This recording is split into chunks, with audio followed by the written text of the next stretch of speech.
గౌరవ సభ్యులు హరీష్ రావు గారు వారికి తెలియజెప్పేది అంటే 40% కాంట్రాక్టర్స్కు రాష్ట్ర ప్రభుత్వం చెల్లించి 60% ప్రైవేట్ ఫైనాన్స్ గవర్నమెంట్ షూరిటీ ఇచ్చి ఫైనాన్స్ బ్యాంకర్స్ ద్వారా లోన్ తీసుకొని కంప్లీట్ చేయాలని మాట్లాడు. మీరు 60% కాంట్రాక్టర్ అన్నారు, తప్పది.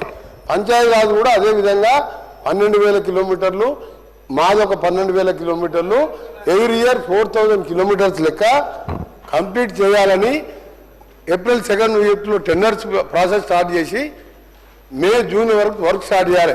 ఎందుకంటే అధ్యక్ష ఇవన్నీ ఎందుకంటే 10 సంవత్సరాలు ఒక్క గుంట పూడలే, ఒక్క రోడే లే, ఒక కట్టిన కాళేశ్వరం కూలిపోయింది. వీళ్ళు ఏమైనా ఇలా దోపిడిగా రోడ్ అధ్యక్ష ఒకటే చెప్పదలుచుకున్నాను మనకు సార్ అధ్యక్ష మనం చూస్తున్నాం. అంటే నేను ఆరోగ్య మినిస్టర్గా నేషనల్ వ్యవహారంతో మన ప్రపంచంలోనే యాక్సిడెంట్లలో భారతదేశంలో ఎక్కువ మంది యాక్సిడెంట్ జరుగుతున్నాయి.